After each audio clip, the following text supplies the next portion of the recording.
Nagaan isiniif haa ta'u daawwattoota keenya kan daawwachaa jirtan live show waltajjii fayyaati. Torbanitti al tokko Mo'a TV waliin ta'uudhaan waa'ee fayyaa keenya marii garaagaraa barumsoota garaagaraa dokumentari akkasumas immoo riisarchoota qorannoolee garaagaraa miidiyaalee garaagaraa irraa argannee yeroo isiniif dhiyeessinu amma jalqabeera. Torban kana keessumaa qabadhee isiniif dhiyaadheetan jira. Nu hordofaan afeerraa kooti. Lammii baratetu mirga ofii falmata. Birgaadar Jeneraal Taaddasaa Birruutu jedhe. Sirna gadaa dabalatee kaayyoo barnoota qulqullina qabu afaan Oromoof afaan Ingiliziitiin ilmaan keessan oolmaa daa'immanii kaasee hanga yuunivarsiitii olaanootti barsiisee ga'oomsuuf kan hundaa'e waldaan aksiyoona barnootaa waliif amma gara sadarkaa olaanaatti ce'uun Finfinnee dabalatee magaalota Oromiyaa garaagaraa keessatti manneen barnootaa sadarkaa tokkoffaa dameelee 12 ta'an banuun bara barnootaa kana keessa hojii boonsaa eegalee jira. Baga gammaddan lammiisaarraa dhalatee lammiisaaf xiqiin kan hojjetu waldaan keenya yeroo gabaabaaf dheeraa keessatti aanolee Oromiyaa mara keessatti oolmaa daa'immanii sadarkaa isaanii eeggatan 3 manneen barnootaa sadarkaa tokkoffaa 2 fi qophaa'inaa 1 Finfinneetti kutaa bulchiinsa magaalotaa mara keessatti manneen barnootaa afaan Oromoo kutaa 1 haga 12tti akkasumas magaalota godinaa mara keessatti yuunivarsiitii kolleejii tokko ijaaruun tajaajilaaf kan oolchu waldaan keenya Finfinneetti International University tokkoo fi giddugala qorannoo yookaan Research Center tokko ni qabaata. Maarree ilmaan keessan waliif sirna gadaa barsiifadha jennee kabaja abbaa gadaatiin yoo isin affeerru warreen aksiyoona keenya haga yoonaatti hin bitatin yeroo gabaabaa qofaaf gurgurtaan waan dheerateef baankilee hojii gamtaa Oromiyaa International fi Awaash isinitti dhiyoo jiru dhaquun bitadhaa. Abbaa qabeenyaa ta'uun bu'aa argachaa kaayyoo waldaa keenyaa dhugoomsaa yoo isiniin jennu aksiyoonni bituu dandeessan maallaqaan qarshii 2,000 haga miliyoona 5 ta'uu isin hubachiifna.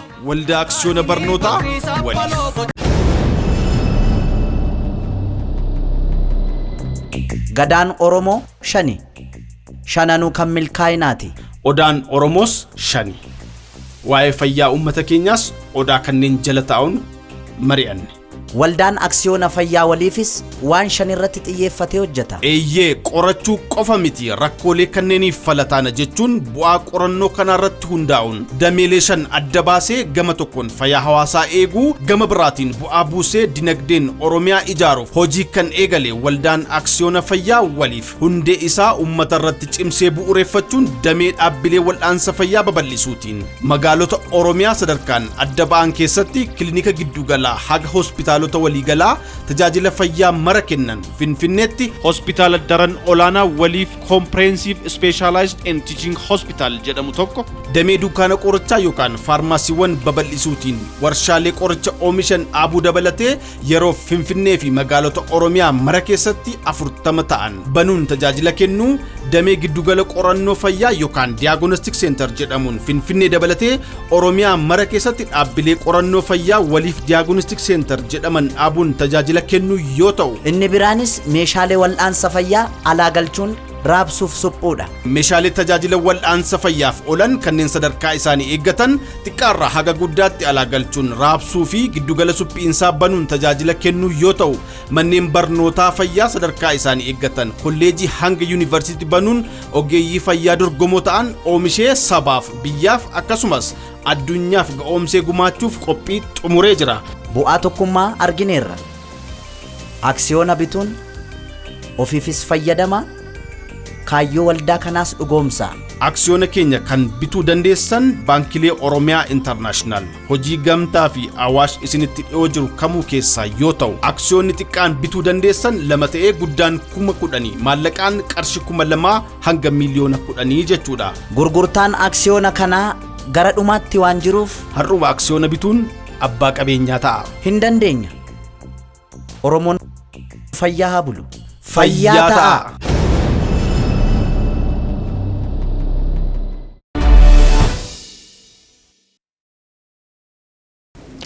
Egaan daawwattoota keenya keessumaan koo warraa Dr. Sanyii Qajeelaati. Dr. Sanyii Qajeelaa dhiyeenya kana social media irratti namoonni baay'een akkasumas TV irratti namoonni argitan ni jirtu. Dr. Sanyii Qajeelaa University Finfinneetti medical school yookaan immoo mana barumsaa ogummaa fayyaatti gold medalist ta'ee kan eebbifamedha. Isa wajjin turtii muraasa godha. Nu waliin turan ammas afeerraa kooti. Dr. Sanyii as stuudiyoomaatti argamtee na wajjin turtii gochuudhaaf eeyyamaa waan ta'eef guddaan si galateeffadha. Galatoomii. Isinis naaf yeroo keessaniif baay'inatti toleera.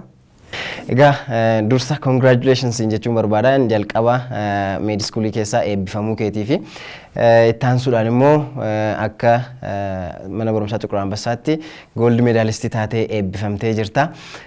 Baga gammaddee maatiin keesi akkasumas namoota si jaallatanii namoota hiriyoota kee namoota si wajjin turanii si dinqifatan hundumaaf baga gammaddan jechuun barbaada. Congratulations. Thank you. Egaa har'aa asitti kan wal agarree fi egaa meediskuulii keessatti gold medalistii ta'anii eebbifamuun jalqaba mana barumsaa ogummaa fayyaa galuun mataansaa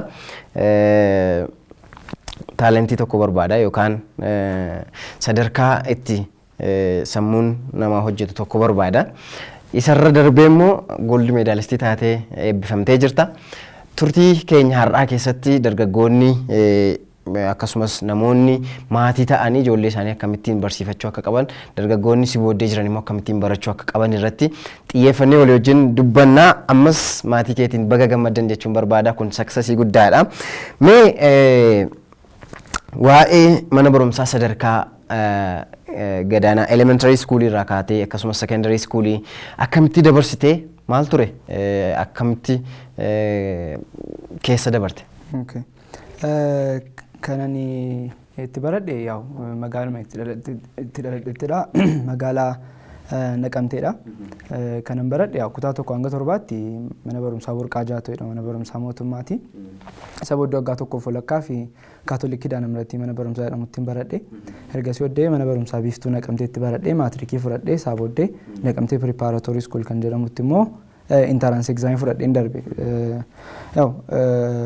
Hamma naa danda'ametti mana barumsaa sadarkaa tokkoffaas ta'e lammaffaas ta'e qophaa'ina iddoon jirutti akka barataa tokkotti dubbisuuf yaaleera. Akka barataa tokkotti qabxii gaarii fiduus yaaleera. Waaqayyoo fagalatu naa milkaa'een kan gara mana barumsaa kana gara kaampaasii achuma isumarraayyuu immoo gara mana barumsaa meedisinii barsiisutti Xiquur Ambassaatti galuu kan danda'e jechuudha. Haalli jiru kanadha. Mana barumsaa egaa sadarkaa tokkoffaa gaafa fixxu kurnaffaatti qabxiin kee akkam ture? Ankoo yeroo jalqabumaa kaasee sadarkaa tokkoffaas ta'e lammaffaas ta'e fooyya'aa dhufe qabxiin koo malee qabxii mana barumsaa irratti guddaa tokkoffaan turre yookiin immoo mana barumsaa irratti immoo darbe ijoolleen na wajjiniin turan isa caalaayyuu mana biyyoolessuma irratti qabxii guddaa yeroo galmeessan amma kanatti qabxii guddaan turre. Sarkaa kutaa 10ffaa yeroon fixu 3.89 fide. Kutaa 12ffaa yeroon fixu immoo 564 fide.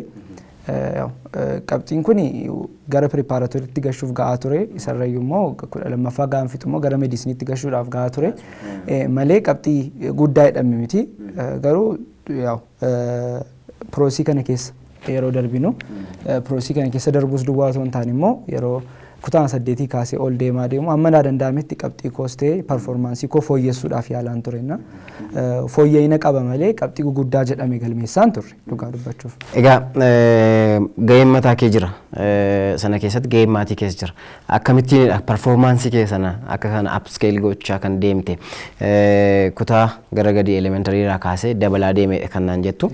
So performaansii kee kan upscale gochuudhaaf barumsaa wajjin wal fudhachiisuudhaaf sammuu kee ga'een kee maal ture? Akkaataa itti dubbistu akkam ture? Maatiin kee immoo maal sirratti hojjetan?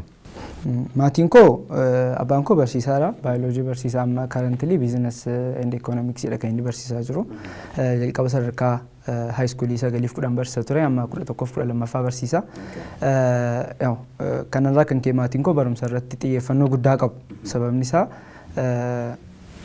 abbaan koos yeroo ijoollee tureedhaa kaasee barumsa irratti baay'ee yaalii guddaa gaggeessa sababa tureef ammas immoo erga barsiisaa ta'es immoo barattoota isaadhaaf baay'ee dhimma sababa ta'eef akkuma kana ani irrattis baay'ee hojjeteera jedhee yaada haati koos akkuma kana. Innas rakkina keessaas bahuudhaaf ta'e jijjiirama sammuus argachuudhaaf ta'e barumsi iddoo guddaa akka qabu maatiin koo baay'ee itti amanu.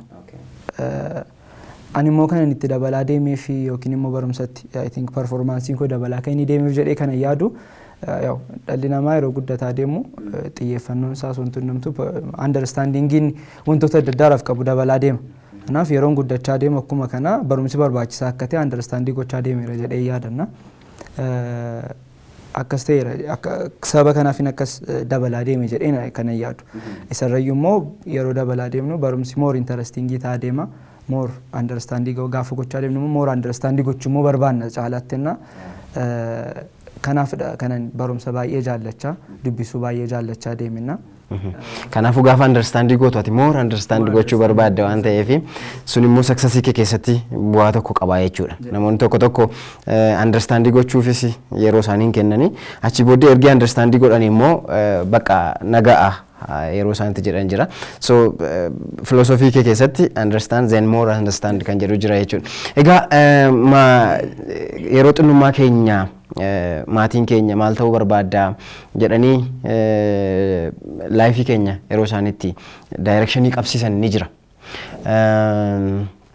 Maatii keenya arginee abbaan keenya barsiisaa yoo ta'e barsiisaa ta'uu yeroo nuti barbaannu jira. Akkasumas abbaan keenya hakiimii yoo ta'e hakiimii ta'uu yeroo nuti barbaannu jira. Maatiin kee med schoolii galuudhaaf waan sirratti invest godhan qabu moo barsiisota kee keessaa namoota encourage godhantu jira. Yeroo baay'ee abbaan barsiisaa yoo ta'e ijoolleen barsiisaa ta'uu barbaada.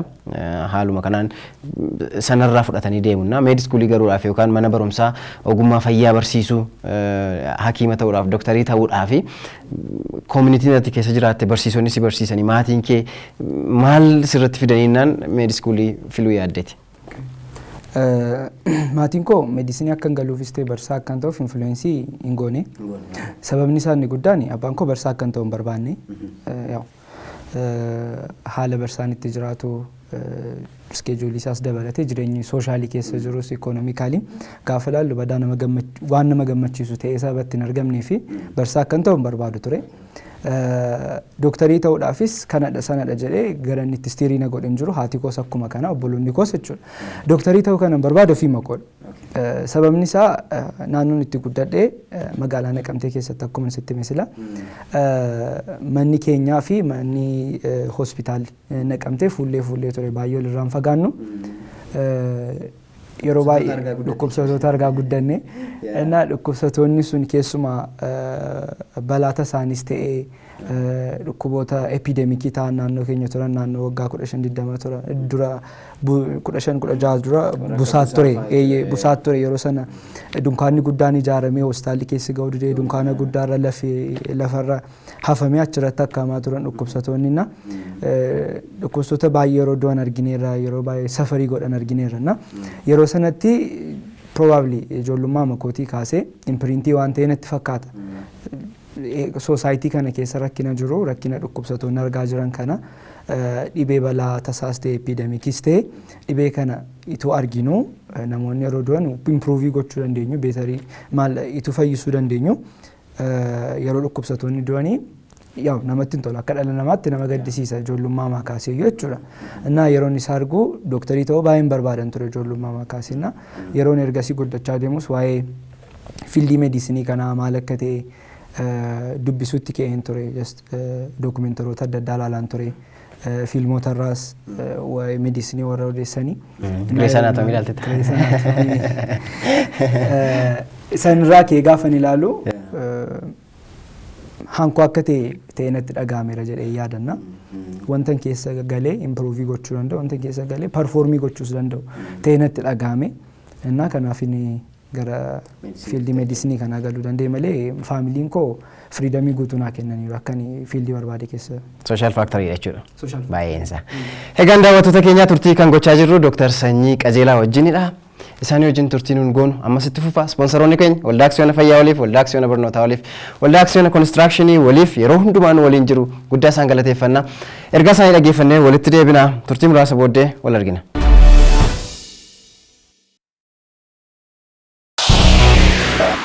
barri bara jaarsaati. Waldaa Aksiyoona Konistirakshinii waliif. Eeyyee abbootiin aksiyoonaa keenyaaf uummanni keenya baga gammaddan aaga dhagaa kan isiniin jedhu waldaan keenya maashinaroota ijaarsaa olaanoo hunda galeessa ta'an guuttachuun eeyyama ijaarsaa sadarkaa tokkoffaa harkatti galfatee gara hojii qabatamaatti seenee jira. Bishooftuutti gamoo dhuunfaasaa kan sadarkaa isaa eeggate ijaaree xumuraa kan jiru waldaan keenya yeroo dhiyootti Finfinnee gulallee naannoo Paaster jedhamutti ijaarsa gamoo hawaasummaa ammayyaa ta'e eegala. Kana qofa miti magaalota Oromiyaa sadarkaan adda ba'an keessatti manneen jireenyaa yookaan real estate ammayyaa'oo ta'an kan Oromoon haga humni isaa madaaluun bitatee keessa jiraachuu danda'u gamoowwan tajaajila daldalaaf hawaasummaaf oolan akkasumas daandiiwwanii fi riqicha sadarkaa isaanii eeggatan kanneen haalaan ammayyaa'oo xiyyeeffannaa fi ogummaa guddaan ijaaramanii fi aadaa fi duudhaa uummata Oromoo calaqqisan irratti hirmaachuun addummaa uumnee addunyaa ijaarsaa Oromiyaa keessatti finiinsuuf hojii eegallee jira waldaan aksiyoona konistirakshinii waliif. Maarree isin warreen haga yoonaatti aksiyoona keenya hin bitin baankilee hojii gamtaa Oromiyaa Awaashii fi Oromiyaa Intarnaashinaal isinitti dhiyoo jirutti goruun aksiyoona keenya bitadhaa bu'aa buufachaa hojii jiruuf jireenya uummata keenyaa dinagdeen deeggaruu irratti hirmaadhaa kan isiniin jedhu waldaan keenya. Gatiin aksiyoona bituu dandeessan ni xiqqaan 2 ta'ee guddaan 5,000 jedha. Maallaqaan qarshii 2,000 haga miliyoona 5 jechuudha. Waldaa aksiyoona konistirakshinii waliif.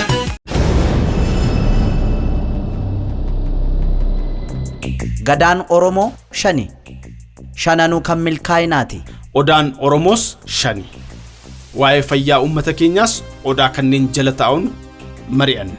Waldaan aksiyoona fayyaa waliifis waan 5 irratti xiyyeeffatee hojjeta. Eeyyee qorachuu qofa miti rakkoolee kanneeniif falataana jechuun bu'aa qorannoo kana irratti hundaa'uun dameelee 5 adda baasee gama tokkoon fayyaa hawaasaa eeguu gama biraatiin bu'aa buusee dinagdeen Oromiyaa ijaaruuf hojii kan eegale waldaan aksiyoona fayyaa waliif hundee isaa uummata irratti cimsee bu'uureeffachuun damee dhaabbilee wal'aansa fayyaa babal'isuutiin magaalota Oromiyaa sadarkaan adda ba'an keessatti kilinika giddugalaa haga hospitaala waliigalaa tajaajila fayyaa mara kennan Finfinneetti hospitaala daran olaanaa waliif comprehensive specialized and teaching hospital jedhamu tokko damee dukkaana qorichaa yookaan faarmaasiiwwan babal'isuutiin warshaalee qoricha oomishan dhaabuu dabalatee yeroo Finfinnee fi magaalota Oromiyaa mara keessatti 40 ta'an banuun tajaajila kennuu damee giddugala qorannoo fayyaa yookaan diagnostic center jedhamuun Finfinnee dabalatee Oromiyaa mara keessatti dhaabbilee qorannoo fayyaa waliif diagnostic center jedhaman dhaabuun tajaajila kennuu yoo ta'u inni biraanis meeshaalee wal'aansa fayyaa alaa galchuun raabsuuf suphuudha. Meeshaalee tajaajila wal'aansa fayyaaf oolan kanneen sadarkaa isaanii eeggatan xiqqaarraa haga guddaatti alaa galchuun raabsuu fi giddugala suphiinsaa banuun tajaajila kennuu yoo ta'u manneen barnootaa fayyaa sadarkaa isaanii eeggatan kolleejii hanga yuunivarsiitii banuun ogeeyyii fayyaa dorgomoo ta'an oomishee sabaaf biyyaaf akkasumas addunyaaf ga'oomsee gumaachuuf qophii xumuree jira. Bu'aa tokkummaa argineerra. Aksiyoona bituun ofiifis fayyadama kaayyoo waldaa kanaas dhugoomsa. Aksiyoona keenya kan bituu dandeessan baankilee Oromiyaa Intarnaashinaal hojii gamtaa fi Awaash isinitti dhiyoo jiru kamuu keessaa yoo ta'u aksiyoonni xiqqaan bituu dandeessan 2 ta'ee guddaan 10,000 maallaqaan qarshii 2,000 hanga miliyoona 10 jechuudha. Gurgurtaan aksiyoona kanaa gara dhumaatti waan jiruuf har'uma aksiyoona bituun abbaa qabeenyaa ta'a. Hin dandeenya. Oromoon fayyaa haa bulu. Fayyaa ta'a.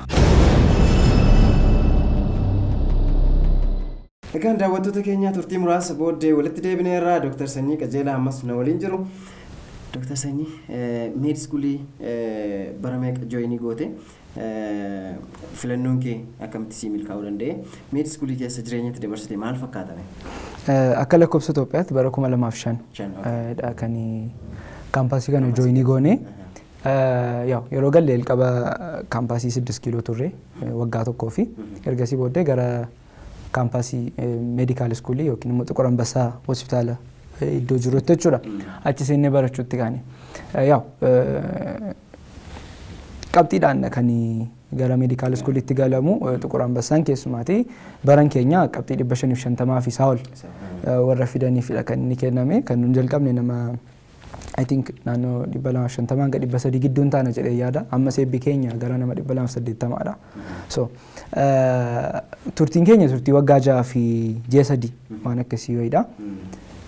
Turtii kana keessatti yeroo dabarsine medical schooliin akkuma namoonni baay'een dubbatanii iddoo challengingidha, iddoo cimaadha. Sababni isaa wanti dubbifamu baay'eedha. Dhukkubii dhala namaa fi wanta dhukkuba kana fayyisuudhaaf gargaara jedhamu barachuu wanta salphaa miti. Sababni isaa dhukkubii namaas baay'eedha, qorichi namaas baay'eedha. Kanaaf yeroo dheeraas ture, yeroo challengingis ture jedhee yaada. Garuu yaa haaluma jiru keessattiyyuu challenging matees fedhiisaa sababan qabu turee fi amma kanaatti yeroo impossibiliidha hin danda'amu jedhame keessan darbe jedhee yaadu. Haa ta'u malee garuu yeroo salphaas hin turre, yeroo cimaa ture. Akkuma ta'e garuu keessa waggaa 6 ji'a 3 keessa darbuu dandeenyeera. Turtiin hankootii keessumaa kana fakkaata ture. Egaa medical schoolii keessa gaafa galtu jalqaba waan akka sociology, ingiliffaa maal kana barattu. Turtiin kee yeroo sana medical schoolii ala ture. Freshmanii ture. Akkam ture gidduun sun siif? Keessuma ati meedisiniidha kanatti yaaddee dhufte. As kan jiru immoo meedisiniirra ala kan ta'e ture. Achumaan immoo medical schoolii aladha kanatti itti barattu. Plus to that freshiidhaati mana reef dhufta. Akkamitti dabarsite yerootti sana? Pre-med ittiin jettu natti fakkaata. Namoonni waa'ee meedisinii hin beekne daawwattoonni keessan yoo jiraatani medical schooliin iddoo 4tti yeroo dandeenya. Inni jalqabaa pre-medicine jedhamu jechuudha. Inni ji'a 6 tura. Isa keessatti yeroo baay'ee kan inni baratamu medicaalii ala wantoota ta'an sociologyidha, information technologyidha, psychology, ingiliffa wantoota akkasiidha kan itti baratamu jechuudha. Ergasii booddee yeroo preclinical yeroo gara jedhamutti darbama. Inni immoo theoretical part of medicine jedhamu. Dhukkubsattoota wajjin wal arguudhaan dura waa'ee fayyaa namaa, namni fayyaan maal fakkaata, namni fayyaan functioninsa hojiin qaama namoota fayyaa maal fakkaata isa jedhu, darbee immoo namni dhukkubsate maal fakkaata, dhukkuboonni kun maal maali, qorichi isaanii maal maali isa jedhamuu fi microbiology jedhamu. Wantoonni orgaanizimoonni dhala namaa miidhuu danda'an, dhukkubsachiisuu danda'an maal isa jedhamu irratti waggaa 2 barumsi jira jechuudha. Ergasii booddee immoo waggaa 2 kaampaasota akka Xuqur Ambassaatti immoo waggaa 2 walakkaa kan turu clinical year kan jedhamu jira. Sub specialty yookiin immoo specialty adda addaa irratti fakkeenyaaf baqaqsanii hodhuu irratti, dhukkuba keessoo irratti, dhukkuba ijoollee irratti, dhukkuba haadholii irratti, psychiatry jedhamu dhukkuba sammuu irratti, dhukkuba balaa adda addaa tasaa kan jedhamu, emergency medicine kan jedhamu irratti. Kanaaf kan kana fakkaatan irratti specifically torbanoota muraasi kennamee fi roteetii gochaa exposure wajjin exposure qabaachaa dhukkubsoota wajjin exposurein godhamaa kan itti baratamu yeroo ta'udha jechuudha. Innaa yeroo sana irratti dhukkubsataa akkamitti haasofsiisuun danda'ama, akkamitti barachuun danda'ama, akkamitti immoo yaaluun danda'ama isa jedhamu irratti namoonni exposure godhatu. Isa malees immoo barumsa argatu jechuudha. Dhuma irratti qormaanni guddaan qualifying exam kan jedhamu jira. Isa jechuun namni tokko hakiimii ta'ee ituu ba'eeti dhukkubsataa sirriitti yaaluu danda'a isa jedhu irratti barumsiin qormaanni kennama jechuudha. Qormaata sana erga darbanii booddee paartiin afraffaan dhufa jechuudha. Inni internship jedhama. Internship jechuun dooktarii ta'ee hakiimii ta'ee hojii irratti ba'ee isa dura warri jiran isa dura waggaadhaan kan dursaniin beekumsaan kan dursanii namoota wajjin hojjechuudhaan experience akka argatuuf waggaa tokkoof kan kennamudha. Isaa booddee eebbadha jechuudha. Paartii afran sun jira. Pre-med jedhamu sun paartota medisinii jiran hundumaa keessaa isa salphaadha. Orientation yeroo nuun galee nuu kennamee ture. Pre-medicine kan jedhamu jira. Barumsa akkasitti barattu medisinii wajjin badaa wal quunnamtii hin qabu. Garuu yeroo sana keessatti biyya baruu qabdu, kaampaasii baruu qabdu wanta jedhamu irratti haasofnee turre karaa waldaa amantii karaa fellowshippis ta'e darbees immoo karaa mana barumsaas orientationiin kun nuu kennamee ture. Kanaaf surprising hin turre medisinii ala ta'uunsaa surprising hin turre sababiisaa of qopheessaa sababa turreef jechuudha.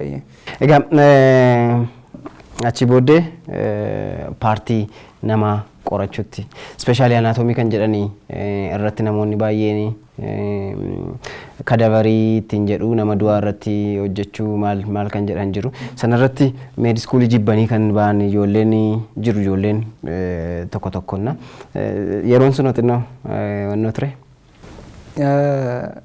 Egaa meedikaal iskuulii keessatti yeroo baay'ee rakkinni jiru nama qopheessuun hin jiru. Anaatoomii fakkeenyaa fi nama du'e irratti mirmaraa gootanii ilaaltu yookiin baqasitanii ilaaltu keessaa maal akka fakkaatu dhalli namaa maal akka fakkaatu keessaa baqasitanii bantanii ilaaltu jedhamee wanti sitti himamu yeroo baay'ee hin jiru. Odumaan dhageessarraan kan hafe actual orientation akkamitti of qopheessuu qabu badaa naasaa immoo sammuu qopheessuun hin jiru. Badaa namoonni hin na'u baay'ee. Akka kootti yoo ta'e yeroo baay'ee akkasitti hospitaala keessa yaa'u takka akkuma carraa ta'e namoonni waraanamanii dhufu namoonni tumamanii dhufu balaa adda addaadhaan namoonni dhufu balaa guguddaa jedhameeni innaa yeroo sana exposure baay'een qaban ture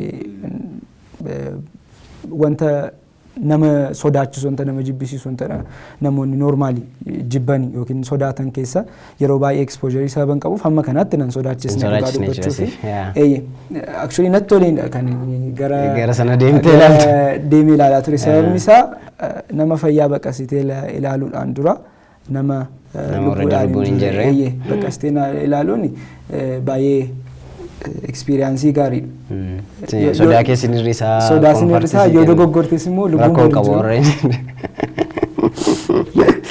Egaa namatti ergi waa'ee normal anatomiitiin jedhanii achi dhukkubsataan namaa immoo maal fakkaata kan jedhu ergi bartanii booddee kliinikaalii deemtan.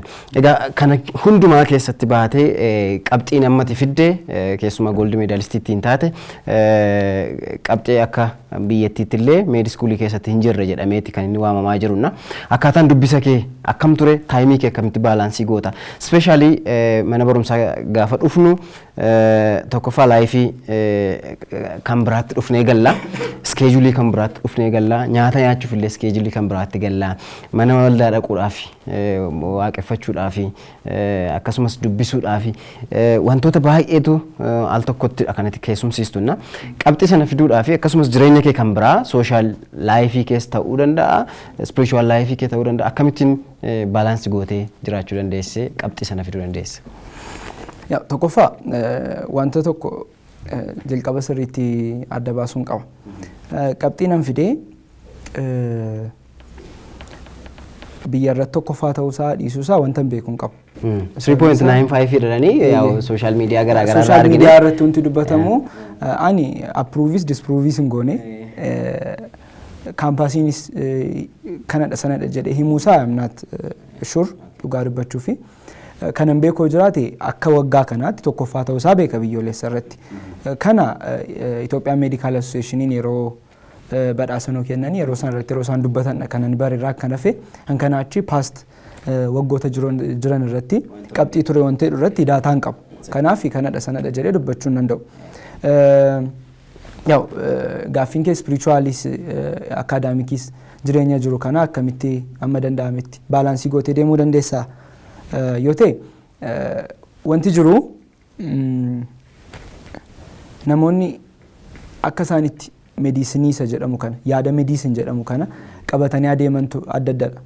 Sababni isaa namoonni tokko tokko meediisiniin jireenya namaa guutummaa masaa wanta ni dhuunfatutti fakkaata. Kanaaf yeroo dhufanii meediisinii galan jireenya isaanii guutummaa spiritual life isaanii academic life isaanii social life isaanii hunduma isaa dabarsanii meediisiniitti kennanii nama meediisinii duwwaa ta'anii hafuu danda'u. Alternative tokkodha kun. Sirriidha sirrii miti jechuun danda'u. Kun jireenya mataa isaaniidha. Namoonni kan biraan ani fakkeenyaa fi jireenya soshaalii mataa kootii qaba. Jireenya spiritualii mataa kootii qaba. Academic life mataa kootii qaba. Sababni isaa yeroon medical schoolidhaa bahu akka dhala namaa tokkotti hawaasa keessatti performii akka godhu irraa eegamu. Akka nama spiritualii tokkotti waldaa koo keessatti jireenya fuuraa mataa koottis akka performii godhu irraa eegamu. Darbee immoo akka nama akaadaamikii tokkottis akkuma kana irraa eegama. Kana jechuun dhalli namaa fiildii fedhe keessa yoo gale nama guutuu ta'ee bahuu qaba jechuudha. Innaa kun yeroo hundumaa amantii qoodha. Innaa yeroo mangalee kaasee torbannuun galle kamisaaf jimaata ture pirimeedisinii dafinoosaa torban dhufu guyyaa jalqabaa jechuudha. Dafinoonni aksantii adda addaa fakkaatu. Wixata. Dafinoo kiin wixata jennu achirratti dafinoosaa galgalanii feeloshiippii galee yeroo masanaa kaasnee ani koree kadhannaa keessaan tajaajilaa ture. Achi immoo darbee kwaayirii koree faarfannaa keessaa immoo koree faarfannaa dursaan ture. Achuma irratti immoo kiiboordii taphachaan ture feeloshiippiidhaa fi darbee immoo feeloshiippii dura taa'aa ta'uudhaan waggaa 2 tajaajileera. Akkuma kanas immoo small groupoota adda addaa irratti small groupii afaan Oromoos ta'e afaan Oromoon taane dursuudhaanis tajaajileera waggaa 6 darban irratti. Isa malees juuniyeroota tokko waggaatti orienteeshinii gochuudhaan tireeningoota adda addaa qopheessuudhaan meedikaal mishinii adda addaa qopheessuudhaan tajaajilaan ture. Ammuma kanayyuu ta'e meedikaal laayifii koo akaadaamik laayifii koo ta'e sooshaal laayifii koo affektii godheera yookiin miidheera jedhee yaadu. Sababni isaa maa inni hundi keenya sa'aatii 24 qabna guyyaa tokko keessatti. Hamma sa'aatii 24 sana sirriitti iskeejuulii goonee fudhannee deemnetti hojjechuu danda'a wanti hundumtuu jedhee naman. Hamma nuun wanta nuun sa'aatii laanneef sana sa'aatii sana irratti hojjechuu dandeenyaan effektiivii mataana. Innaa anaaf pirinsipiliin koo kanadha. Yeroon qo'achuu qabutti nan qo'adha. Yeroon kadhachuu qabutti nan kadhadha. Yeroon tajaajiluu qabutti nan tajaajila. Yeroon namoota wajjin wal argee haasa'uu qabutti, yeroon bashannanuu qabutti akkuma kana ta'a jechuudha. Taayimii keessatti iskeejuulii gootee sheerii gootee qooddee taayimii koo balleessa kan jettu piraaktiisiitti qabdu jirta. Taayimii kuna jala balleesseera kun kan jettu ekspiriyansii kee keessa. Egaa ani personally iskeejuulii koo yeroo hundumaa fiiksidii godheen sochoosu. Sababni isaa waggaa 6 walakkaa akkuma jedhe yeroo barannu meedisinii keessatti waggaa 6 walakkaa itoo fi waggaa tokko keessatti wanta hundumaa konsiistantilee hojjechuun cimaadha. Kanaaf amma sammuun koo hojjete hundumaatti iskeejuulii koo sirreessaan deema. Kanaaf yeroon koo gubateera jedhee hin amanu. Hamma naa danda'ametti hojjedheera. Yeroon koo gubate jedhus bashannanuu kootti baay'een gammada.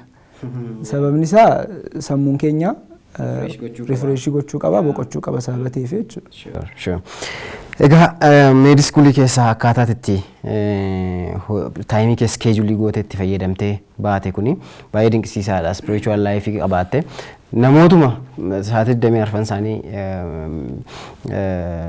meedikaal iskuuliidhaaf laatanii wajjin ati immoo kompiitant taatee ba'uun iyyuu waa tokko garuu immoo taayimii kee fayyadamtee innaan really gochuu akka dandeenyu darbuu akka dandeenyu laayifii keenya hundumaa gaafa baalaans goonu tiraakii tokko keessa gallee deemuu akka dandeenyudha kan argisiisu laayifiin kee. Egaa fuuldureen kee amma already Xiquur Ambassaatti apply gooteetta Yuunivarsiitii Finfinneetti traumatology yookaan traumatology and critical care naan jette barachuu akka barbaaddu waa'ee balaa namoota irra ga'ee balaa yaaluu akkasumas immoo namoota garmalee dhukkube critical care irratti hojjechuu akka barbaadu biyya kana keessatti dipaartimentiin isaallee hin jiru yoonaa danda'ame seetii godheetanii dipaartimentii sana akka banan godheetan pireesharii uumeen barachuu barbaadanaan jechaa jirtanna. Egaa gara sanatti kan si oofe ammas maal akka ta'e si haa gaafadhu achumaan immoo sanaan maal akkomplishii gochuu barbaadda akka biyyaatti maal sirraa eegna?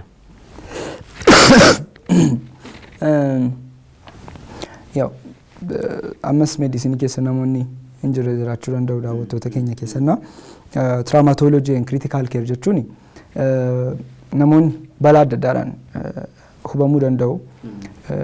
Tokkoffaa balaa konkolaataa ta'uu danda'a. Afrikaa keessatti baay'ee beekamaadha nuti balaa konkolaataadhaani. Darbee balaa rukutamuu jira. Wanta adda addaa waraanamuun jira. Qawweedhaan balaan ga'u jira. Hojii irraa constructionii isa ta'u hojii construction related hin taane irratti balaan ga'u jiraachuu danda'a. Balaa kanaaf kana fakkaatanii yeroo dhufan jalqaba akka dhufanii gara hospitaalaa galanii kaasee jechuun gara warra emergency jedhamu.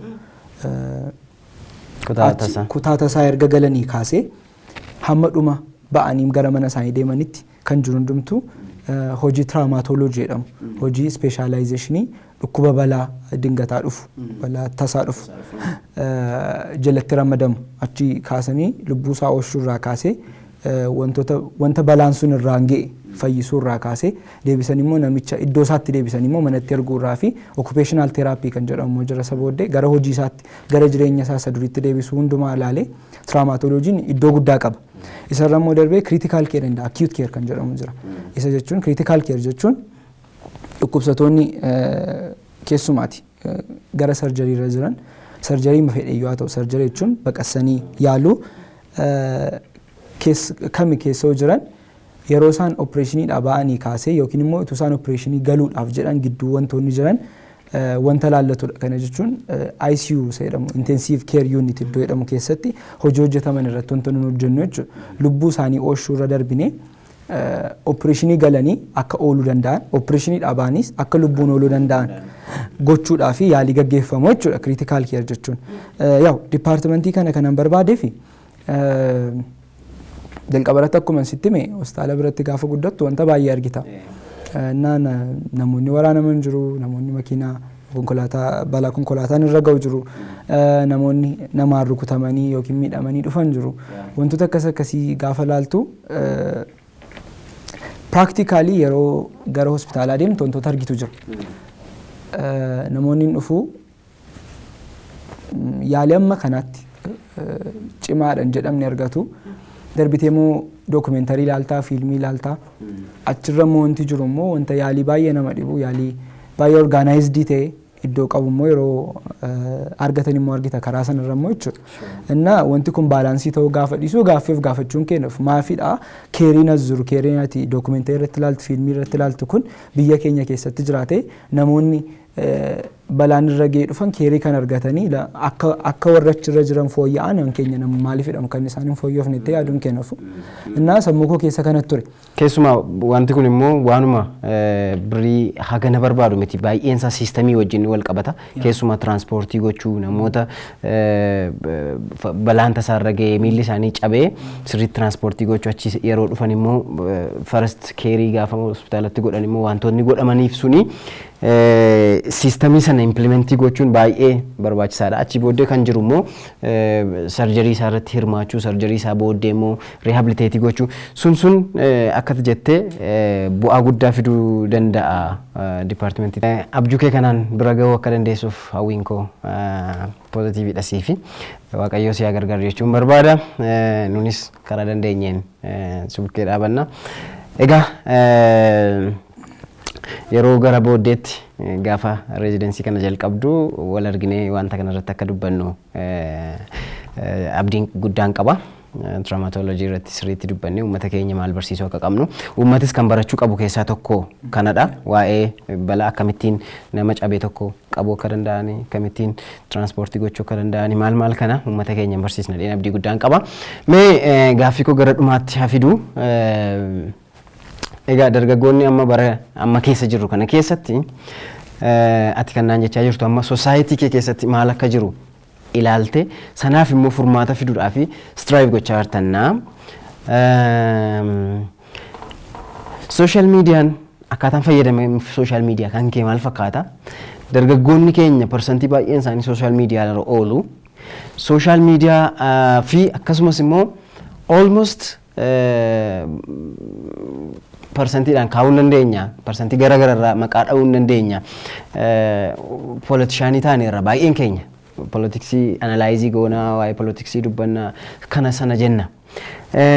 Social media irra oolu everybody politishaanii ta'uun hagam society keenya kana fayyada utuu maal ta'e gaariidha jettee yaadda dhaamsa gara dhumaa dargaggootaaf qabdu yoo jiraate. Wanti jiru amma naannoo keenya irratti paaraadaayimiin jijjiiramaa jira.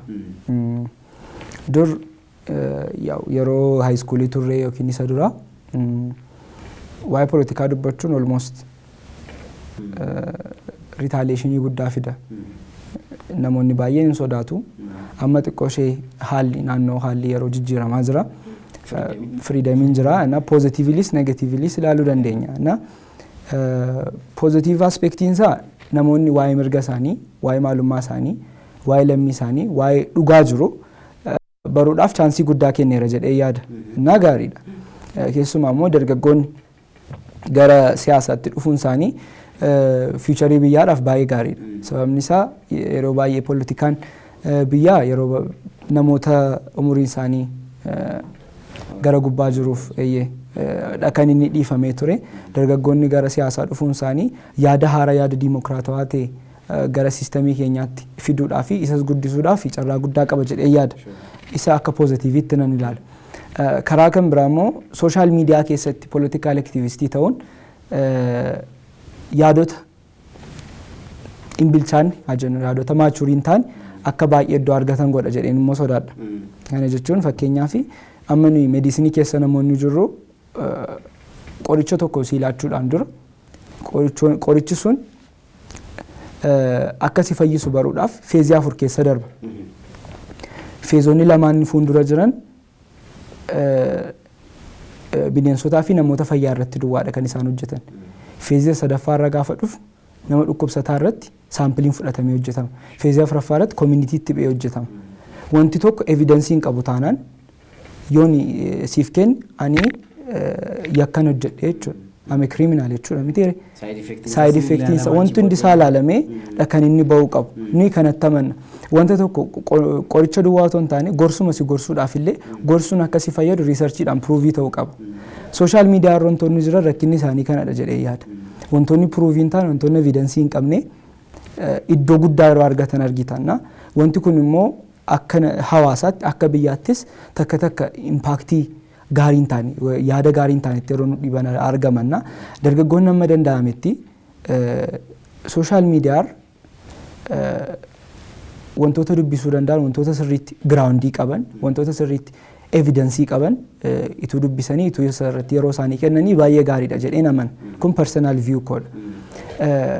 Yeroo aktivistiis taana jedhanii yaada yookiin yeroo politishaanii taana jedhanii yaadan gaariidha yaadi isaa garuu hamma politishaanii taanetti namoonni booddee keenyaatti nu hordofan jiru. Namoota nu booddeedhaa hordofan nu gadi beeku jennee yaaduu qabna. Amma isaan nu gadi beekanitti nurraa barachuu barbaadu jechuudha. Amma isaan nurraa barachuu barbaadetti we are responsible. Yaada dhugaatee, yaada sirriitee, yaada evidensii qabu, yaada baalaansidii ta'e namootaaf kennuu qabna jedhee yaada. Innaa akkasiin ta'u taanaan baay'ee rakkisaadha. Inni sadaffaan immoo kanadha. Hundi keenya full time politician miti, full time activistii miti. Ani guutummaa guutuutti gara politikaa keessa hin jiru. Sababni isaa ani akka mataa kootti hakiimiidha. Hojjetaa ogeessa fayyaa amanteetti akka sammuu kootti imparshaalii ta'uu qaba jedhee yaada. Sababni isaa hakiimiin tokkotuma waraanarra jiruyyuu inni waraanuufis inni oppozitii isaa jiru situ miidhamanii lamaan isaanii gargaaruudhaaf hipookiraatikoozii sababa qabuuf jechuudha. Innaa isatti nan amana sirriitti imparshaalii ta'utti nan amana. Yaada mataa kootiituun qabaadhu yaada mataa kootiin paartii gochuudhaaf mirga qaba jedhee yaada. Akka hojjetaa yaalii tokkotti kun personal view koodha. Innaa yeroo aktiivistii taanii political view keenya paartii goona yookiin expressii goona jennee yaadnu karaa kan biraa immoo responsibility yookiin immoo dirqama nurra jiru kan biraanis akka jiru yaaduu qabna. Barataan barataadha, hojjetaan hojjetaadha. Hamma barumsa isaa miinetti aktiivistii ta'uu danda'a, hamma hojii isaa miinetti aktiivistii ta'uu danda'a. Garuu hojii isaa impaaktii gochaa jira taanaan, barumsa isaa impaaktii gochaa jira taanaan, fiicharii isaa impaaktii gochaa jira taanaan deebi'ee yaada xiinxalee iskeejuulii isaa sirreessuu waan qabu natti fakkaata. Yookaan isa kana keessa ba'ee cirumachi keessa galuudha. Thank you Sanyii as stuudiyoomaatti argamtee waa'ee jireenya mataa keetii akkasumas immoo saksasii kee keessa wanta ture hundumaa waan nu ibsiteef guddaa si galateeffanna. Ammas irra deebi'ee congratulations jechuun barbaada. Wanta yaadde immoo wanta akeekte bira ga'uu akka dandeessuuf Waaqayyo akka si gargaaru siif kadhanna. Akkasumas hawwiin koo siif poozitiiviidha. Egaan daawwattoota keenya turtii keenya har'aa asuma irratti xumurra. Torban sagantaa biraatiin walitti deebina. Nagaatti. Lammii baratetu mirga ofii falmata. Birgaadar Jeneraal Taaddasaa Birruutu jedhe. Yaalaatini bakri saaphaloo gote gube. sirna gadaa dabalatee kaayyoo barnoota qulqullina qabu afaan Oromoo fi afaan Ingiliziitiin ilmaan keessan oolmaa daa'immanii kaasee hanga yuunivarsiitii olaanootti barsiisee ga'oomsuuf kan hundaa'e waldaan aksiyoona barnootaa waliif amma gara sadarkaa olaanaatti ce'uun Finfinnee dabalatee magaalota Oromiyaa garaagaraa keessatti manneen barnootaa sadarkaa tokkoffaa dameelee 12 ta'an banuun bara barnootaa kana keessa hojii boonsaa eegalee jira. Baga gammaddan. Lammiisaarraa dhalatee lammiisaaf xiqiin kan hojjetu waldaan keenya yeroo gabaabaaf dheeraa keessatti aanolee Oromiyaa mara keessatti oolmaa daa'immanii sadarkaa isaanii eeggatan 3 manneen barnootaa sadarkaa tokkoffaa 2 fi qophaa'inaa tokko Finfinneetti kutaa bulchiinsa magaalotaa mara keessatti manneen barnootaa afaan Oromoo kutaa tokko haga 12tti akkasumas magaalota godinaa mara keessatti yuunivarsiitii kolleejii tokko ijaaruun tajaajilaaf kan oolchu waldaan keenya Finfinneetti International University tokkoo fi giddugala qorannoo yookaan Research Center tokko ni qabaata. Maarree ilmaan keessan waliif sirna gadaa barsiifadha jennee kabaja abbaa gadaatiin yoo isin affeerru warreen aksiyoona keenya haga yoonaatti hin bitatin yeroo gabaabaa qofaaf gurgurtaan waan dheerateef baankilee hojii gamtaa Oromiyaa International fi Awaash isinitti dhiyoo jiru dhaquun bitadhaa. Abbaa qabeenyaa ta'uun bu'aa argachaa kaayyoo waldaa keenyaa dhugoomsaa yoo isiniin jennu aksiyoonni bituu dandeessan maallaqaan qarshii 2,000 haga miliyoona 5 ta'uu isin hubachiifna. Waldaa aksiyoona barnootaa waliif. Barri bara jaarsaati. Waldaa aksiyoona konistirakshinii waliif. Eeyyee abbootiin aksiyoonaa keenyaaf uummanni keenya baga gammaddan aaga dhagaa kan isiniin jedhu waldaan keenya maashinaroota ijaarsaa olaanoof hunda galeessa ta'an guuttachuun eeyyama ijaarsaa sadarkaa tokkoffaa harkatti galfatee gara hojii qabatamaatti seenee jira. Bishooftuutti gamoo dhuunfaasaa kan sadarkaa isaa eeggate ijaaree xumuraa kan jiru waldaan keenya yeroo dhiyootti Finfinnee gulallee naannoo Paaster jedhamutti ijaarsa gamoo hawaasummaa ammayyaa ta'e eegala. Kana qofa miti magaalota Oromiyaa sadarkaan adda ba'an keessatti manneen jireenyaa yookaan real estate ammayyaa'oo ta'an kan Oromoon haga humni isaa madaaluun bitatee keessa jiraachuu danda'u gamoowwan tajaajila daldalaaf hawaasummaaf oolan akkasumas daandiiwwanii fi riqicha sadarkaa isaanii eeggatan kanneen haalaan ammayyaa'oo xiyyeeffannaa fi ogummaa guddaan ijaaramanii fi aadaa fi duudhaa uummata Oromoo calaqqisan irratti hirmaachuun addummaa uumnee addunyaa ijaarsaa Oromiyaa keessatti finiinsuuf hojii eegallee jira waldaan aksiyoona konistirakshinii waliif. Maarree isin warreen haga yoonaatti aksiyoona keenya hin bitin baankilee hojii gamtaa Oromiyaa Awaashii fi Oromiyaa International isinitti dhiyoo jirutti goruun aksiyoona keenya bitadhaa bu'aa buufachaa hojii jiruuf jireenya uummata keenyaa dinagdeen deeggaruu irratti hirmaadhaa kan isiniin jedhu waldaan keenya. Gatiin aksiyoona bituu dandeessan ni xiqqaan 2 ta'ee guddaan 5,000 jedha. Maallaqaan qarshii 2,000 haga miliyoona 5 jechuudha. Waldaa aksiyoona konistirakshinii waliif.